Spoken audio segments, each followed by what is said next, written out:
Hey, I'm Scott, And I'm Chris. and this is Doxalogic, where we help you think with your Bible.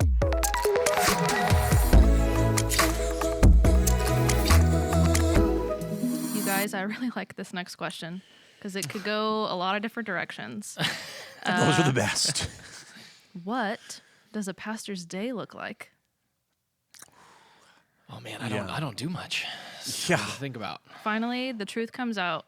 Guys, you're hearing it first. Well, let me just briefly say, and I don't know if I've said this on the podcast before, but as in the earlier days where there were two pastors, we were at the high school. I did announcements like 50 times. Well, anytime I wasn't preaching, I was doing announcements, right? For years. Yeah. For literally several years. And people would ask me like innocently, what do you do? As in, what's your job? Besides, I know you're a pastor here, but they assumed I wasn't. I didn't work as a pastor full time.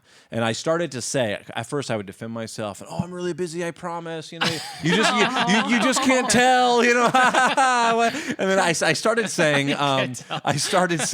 well, you know, it takes a lot longer to prepare announcements than you might think. I'm not kidding.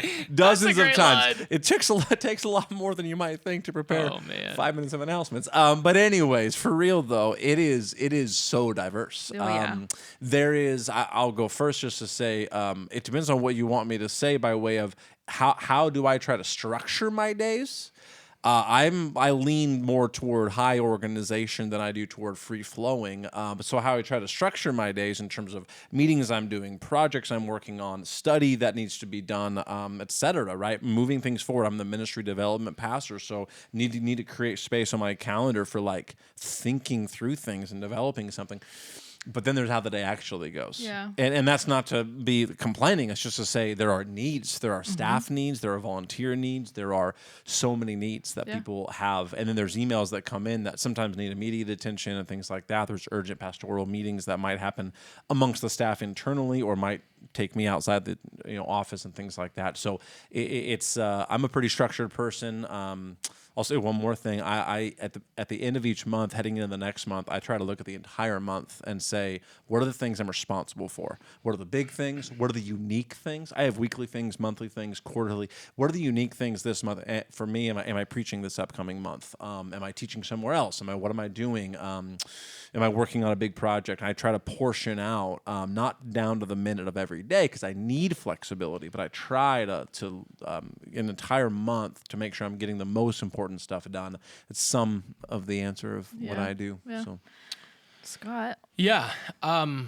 Really hard to answer. I've had to write this down over time, and most people don't let me finish the list of the things that I do. But I can give you some examples of just some categories that I work through on a day-to-day basis. Big picture. And of course, within each one of these is probably a drop down of maybe 15 or so things that actually have to get done. But I'm doing preaching, and I'll just leave it there. All the elements of that. Few people know what that really takes, but preaching, worship. real quick, average weekly though on that number of that's good. hours. Used to take me probably 20, and now it probably takes me 15 or 16. Yeah. But that's after a full-time load every week, no matter what. Yeah. Like it's never within a 40-hour work week. Sure.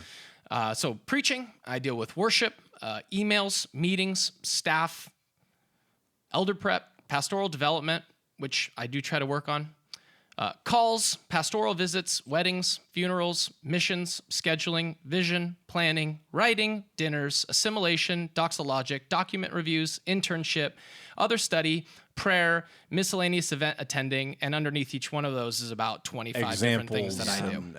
So I do a lot. Working heartily unto the Lord. Yeah, and but the thing is, sometimes on sharing that is I don't want to share too much where it's everyone feels bad for me or comes in and doesn't want to waste my time. The best way I can say it is the Lord strengthens me, so you don't have to worry about strengthening me. That happens a lot of times. And when you're with me, you have my full attention. And that's what I do as a pastor. And at the same time, recognize that I'm only one person and I won't be enough for everybody. And that's where the Lord has to be enough for everybody.